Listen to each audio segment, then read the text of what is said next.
Hello students, very good morning. बेटा हम लोग स्टडी कर रहे थे diversity in organisms. Last lecture में हमने क्लासिफिकेशन के बारे में पढ़ा। 2 kingdom classification system, 3 kingdom, 4 kingdom, 5 kingdom and 6 kingdom classification system. आज हम थोड़ा सा और ले लेते हैं क्लासिफिकेशन के बारे में कि क्लासिफिकेशन की और भी तरीके होते हैं उनको कैटेगराइज करने के। उससे पहले मैं आपको 2 टर्म्स बता रही हूँ, इन टर्म्स को आप अच्छे से करना। एक तो टर्म है होमोलॉगी और एक टर्म है एनालॉगी। अब होमोलॉगी किसे कहते हैं ये चीज़ ध्यान से देखना। होमोलॉगी हम उस केस में कहते हैं जब कोई 2 या 2 से ज़्यादा डिफरेंट स्ट्रक्चर्स हैं, ठीक है। डिफरेंट मतलब जिनकी अनाटमी तो कॉमन है, मतलब उनका ओरिजिन सेम है, एंसेस्ट्री सेम है, लेकिन दे परफॉर्म डिफरेंट फंक्शन। ध्यान से देखना, दैट मीन्स होमोलॉगी शो करती है कॉमन एंसेस्ट्री को, कि एंसेस्टर क्या है, कॉमन था, लेकिन एक्चुअल में क्या हुआ, इन इंडिविजुअल्स को अलग अलग हैबिटेट में रखा गया।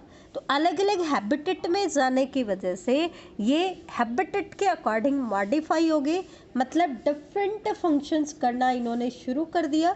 तो इसकी वजह से क्या हुआ, एक ही कॉमन एंसेस्टर होने के बावजूद भी, कॉमन अनाटमी होने के बावजूद भी इन्होंने अलग अलग फंक्शन करना शुरू कर दिया। तो देखो यहाँ पे क्या होता है, एक ही पॉइंट से हम स्टार्ट हुए और फिर अलग अलग डायरेक्शन में चले गए, तो इसको हम कहते हैं डाइवर्जेंस। दैट मीन्स होमोलॉगी क्या शो करती है, कॉमन एंसेस्ट्री को शो करती है, कॉमन अनाटमी को शो करती है। दैट मीन्स ओरिजिन सेम है, अनाटमी सेम है, बेसिक डिज़ाइन सेम है, लेकिन फंक्शंस क्या होंगे, डिफरेंट होंगे। दैट मीन्स होमोलॉगी शो करती है डाइवर्जेंस को। किसको शो करती है, डाइवर्जेंस को। जबकि एनालॉगी में क्या होता है, अलग अलग स्ट्रक्चर्स हैं हमारे पास, अनाटमी क्या है, डिफरेंट है, कोई कॉमन एंसेस्ट्री नहीं है, नो कॉमन एंसेस्ट्री। अनाटमी भी क्या है, डिफरेंट है, लेकिन during the course of evolution हुआ क्या, अगर इन अलग अलग स्ट्रक्चर्स को हम एक ही हैबिटेट में रख दें तो सेम नीड की वजह से इन्होंने सेम फंक्शन करना शुरू कर दिया। क्या करना शुरू कर दिया, सेम फंक्शन करना शुरू कर दिया। जस्ट अपोजिट बता रही हूँ बेटा, यहाँ पर हमने कहा था फंक्शन अलग अलग है लेकिन एंसेस्ट्री क्या है, कॉमन है। यहाँ अपोजिट है, एंसेस्ट्री कॉमन नहीं है, कॉमन एनाटमी नहीं है, लेकिन क्योंकि इनको सेम हैबिटेट में रखा गया, सेम नीड आई, तो सेम नीड के लिए इन्होंने क्या कर दी, एडेप्टेशन कर दी। तो इसकी वजह से इन्होंने सेम फंक्शन करना शुरू कर दिया। That means same function show करते हैं, लेकिन कोई कॉमन एंसेस्ट्री नहीं है, कोई कॉमन एनाटमी नहीं है। इसका मतलब अलग अलग डायरेक्शन से शुरू हुए, लेकिन लास्ट में आकर के एक ही पॉइंट पर आकर के कन्वर्ज हो गए, मतलब सेम फंक्शन करना शुरू कर दिया। दैट मीन्स एनालॉगी किसको शो करती है, कन्वर्जेंस को। तो ये चीज़ तुम ध्यान रखना, होमोलॉगी शो करती है डाइवर्जेंस को। डाइवर्जेंस मतलब शुरुआत हुई एक ही पॉइंट से, ठीक है, शुरुआत हुई एक ही पॉइंट से, लेकिन फिर अलग अलग फंक्शन करने उन्होंने शुरू कर दिए, तो ये डाइवर्जेंस शो करते हैं। क्या शो करते हैं, डाइवर्जेंस शो करते हैं। जबकि एनालॉगी में अलग अलग पॉइंट से शुरुआत हुई, डिफरेंट इनके एंसेस्टर थे, लेकिन सेम फंक्शन इन्होंने करना शुरू कर दिया। दैट मीन्स एनालॉगी शो करती है कन्वर्जेंस को और होमोलॉगी शो करती है डाइवर्जेंस को। तो अब एक चीज़ ध्यान देना, यहाँ पर इसको हम क्यों पढ़ रहे हैं, क्योंकि आगे हम स्टडी करेंगे कि क्लासिफिकेशन को हम 3 कैटेगरी में डिवाइड करेंगे। किसके बेसिस पर, कि इनका बेस क्या है क्लासिफिकेशन का। Artificial system of classification, natural system of classification and phylogenetic system of classification. तो एक्चुअल में क्या होता है, होमोलॉगी जो है ये तो बेस है नेचुरल क्लासिफिकेशन सिस्टम का। It is the base of natural system of classification, जबकि एनालॉगी बेस होती है आर्टिफिशियल सिस्टम ऑफ क्लासिफिकेशन का। एनालॉगी किसका बेस है? आर्टिफिशियल सिस्टम ऑफ क्लासिफिकेशन का। That means artificial classification system क्या शो करता है? एनालॉगी शो करता है, जबकि नेचुरल क्लासिफिकेशन सिस्टम क्या शो करता है? होमोलॉगी। इसका मतलब नेचुरल जो आर्टिफिशियल क्लासिफिकेशन सिस्टम है ये कन्वर्जेंट एवोल्यूशन बताता है, कन्वर्जेंस शो करता है, जबकि होमोलॉगी क्या शो करती है? डाइवर्जेंस।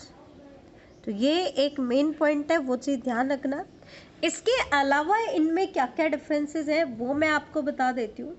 बेटा आर्टिफिशियल सिस्टम ऑफ क्लासिफिकेशन जो होता है इसको हम अर्लियर क्लासिफिकेशन सिस्टम भी बोल सकते हैं, ठीक है। ये जो क्लासिफिकेशन सिस्टम दिया जाता है it is based on few character, सिर्फ कुछ ही कैरेक्टर के ऊपर बेस्ड होता है, और वो कैरेक्टर भी मोस्टली कैसे होते हैं?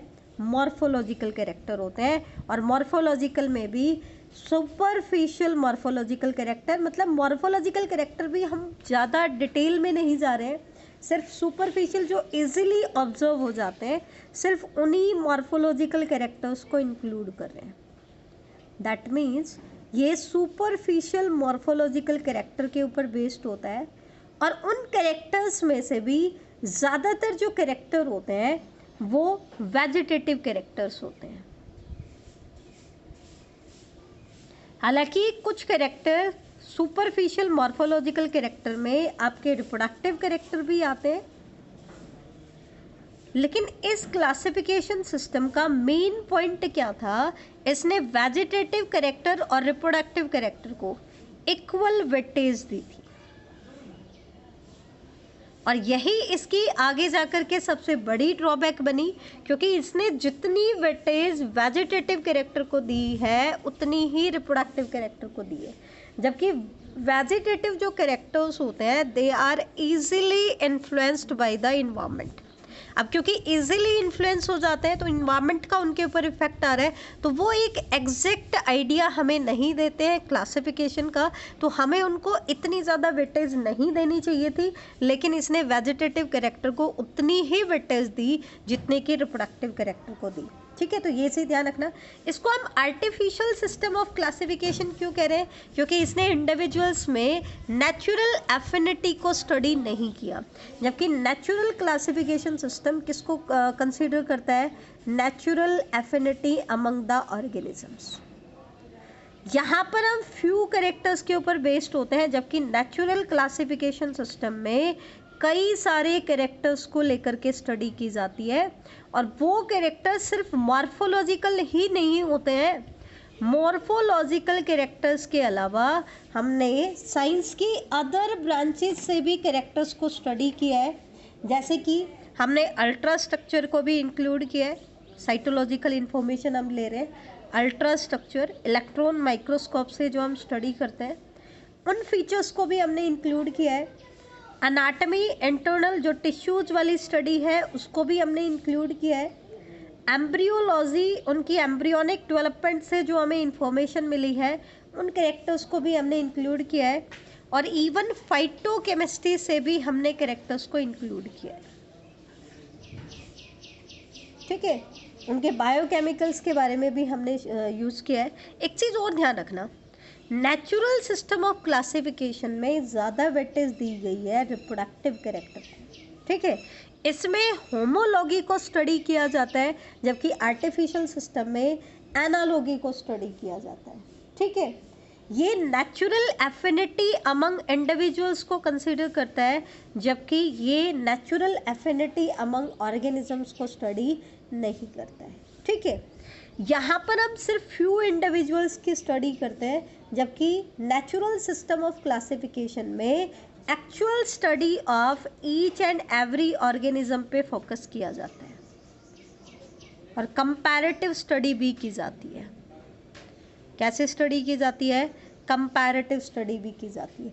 इसका मतलब ज़्यादा बेटर कौन सा क्लासिफिकेशन सिस्टम है? नेचुरल, ठीक है। आर्टिफिशियल क्योंकि वेजिटेटिव कैरेक्टर को भी ज़्यादा वेटेज दे रहा था, तो इसकी वजह से ये क्लासिफिकेशन सिस्टम क्या हो गया, फेल हो गया। आर्टिफिशियल क्लासिफिकेशन सिस्टम जो है it was given by Pliny the Elder. ये क्लासिफिकेशन सिस्टम दिया था प्लिनी द एल्डर ने, ठीक है। आपसे पूछ सकते हैं कि आर्टिफिशियल सिस्टम ऑफ क्लासिफिकेशन किसने दिया है, प्लिनी द एल्डर ने दिया है, जबकि नेचुरल सिस्टम ऑफ क्लासिफिकेशन दिया था कैरोलस लिनेस ने। लिनेस ने ही आपका बाइनोमियल नोमेनक्लेचर के रूल्स भी दिए थे। लिनेस का कंट्रीब्यूशन बेटा आप याद रखना इम्पॉर्टेंट है। और दूसरा उसी ने नेचुरल सिस्टम ऑफ क्लासिफिकेशन भी दिया है, ठीक है। एक चीज़ और ध्यान रखना कि आर्टिफिशियल सिस्टम ऑफ क्लासिफिकेशन जो है ना, उसने क्या किया, कई बार अनरिलेटेड ऑर्गेनिजम्स को एक ही ग्रुप में रख दिया, क्योंकि ये ज़्यादा बेटर तो था नहीं, तो ज़्यादा कैरेक्टर्स को भी लेकर के नहीं स्टडी करा था। इसने क्या किया, इंसेक्ट को, बर्ड्स को और बैट्स को एक ही कैटेगरी में रख दिया। कौन से में, फ्लाइट एनिमल्स। अब आपको पता है इसने तो एक ही कैटेगरी में कैटेगराइज कर दिया, सिंपली जो फ्लाइट करते हैं उनको फ्लाइट एनिमल्स, नहीं करते उनको नॉन फ्लाइट एनिमल। जबकि एक्चुअल में क्या था, इंसेक्ट तो किससे बिलोंग करता है, आर्थ्रोपोडा ग्रुप से, बर्ड्स आपके कॉर्डेट्स में आते हैं, बैट्स आपके मैमल्स आते हैं, ठीक है, ठीक है। ये एव्स से बिलोंग करते हैं, ये मैमेलिया क्लास से बिलोंग करते हैं, तो थे तो ये डिफरेंट, लेकिन उसने क्या किया, इन सब को एक ही कैटेगरी में डाल दिया। तो अनरिलेटेड ऑर्गेनिजम्स को एक ही ग्रुप में रख दिया, और जो रिलेटेड थे उनको डिफरेंट ग्रुप में, जैसे कि बैट्स एंड व्हेल्स। आज हमें पता है कि ये दोनों मैमेलिया क्लास के मेंबर हैं, लेकिन उसने क्या किया, बैट्स को रखा फ्लाइट एनिमल की कैटेगरी में और व्हेल्स को रखा नॉन फ्लाइट एनिमल्स की कैटेगरी में। तो ये क्लासिफिकेशन सिस्टम जो था ये बेटर नहीं था, इसलिए आर्टिफिशियल क्लासिफिकेशन सिस्टम आने वाले टाइम में फेल हो गया। और किसको हमने फॉलो किया, नेचुरल सिस्टम ऑफ क्लासिफिकेशन को, ठीक है।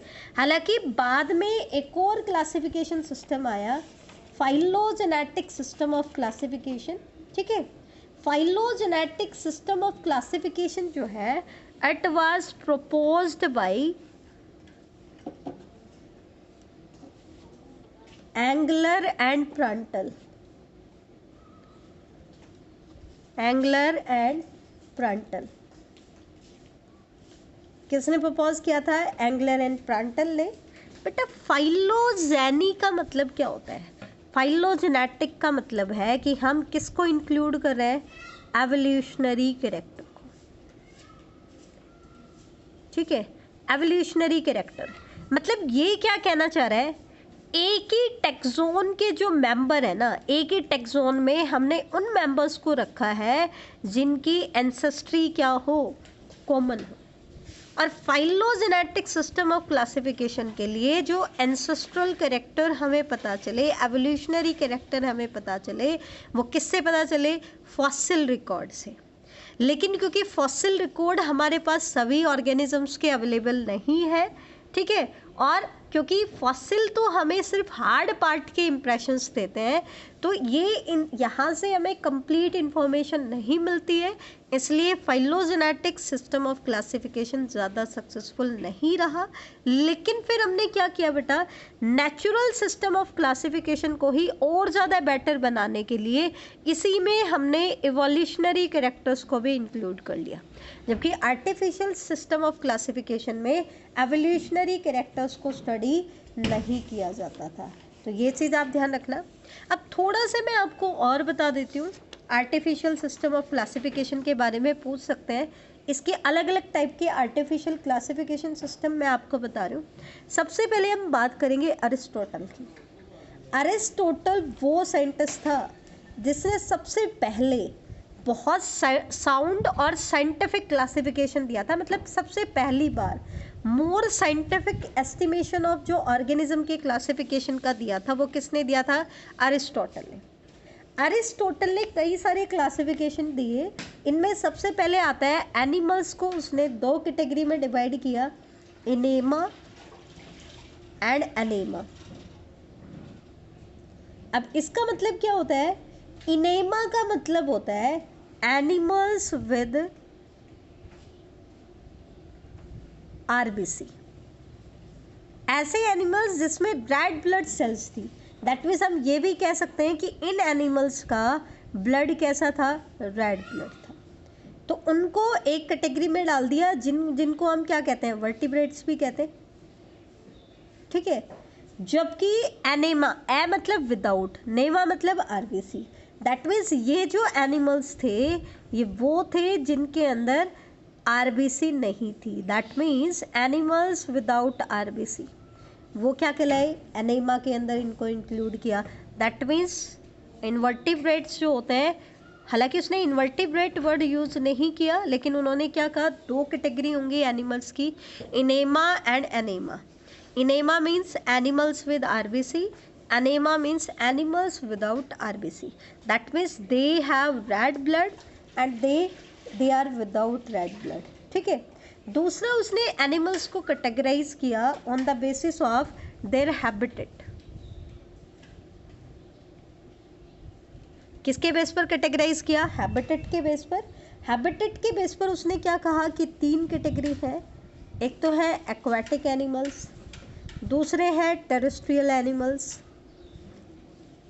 तीसरे हैं एरियल एनिमल्स। एक्वाटिक का मतलब है विच लिव इन वाटर, जो किस में रहते हैं, पानी में रहते हैं।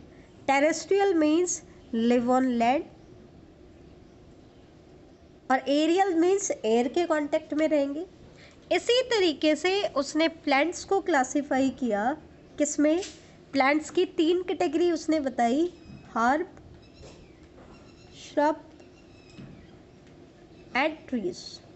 हालांकि जब आप डिटेल्ड बुक्स में पढ़ोगे तो आपको ये क्लासिफिकेशन दिया मिलेगा थियोफ्रस्टस के द्वारा, लेकिन अकॉर्डिंग टू 11th NCERT वो क्या कह रही है कि प्लांट्स को हर्ब, श्रब और ट्रीज में किसने डिवाइड किया, अरिस्टोटल ने। हर्ब मतलब हर्ब प्लांट है, इनके अंदर वुड स्टेम है ही नहीं। श्रब मतलब स्टेम थिक है but not hard, stem is thick but not hard. Shrub में एक्चुअल में क्या होता है, स्टेम ब्रांचिंग जो है वो बेस से अराइज होती है। किससे अराइज होती है, बेस से। जबकि ट्रीज में क्या होता है, एक सिंगल मेन स्टेम होती है और फिर उसके ऊपर बहुत सारी ब्रांचिंग अराइज होती है। जबकि श्रब्स में जो ब्रांचिंग होती है वो बेस से अराइज होती है, और ट्रीज के अंदर वुडी स्टेम होती है। कैसे स्टेम होती है, वुडी स्टेम। तो ये से ध्यान रखना। दूसरा, प्लीनी द एल्डर।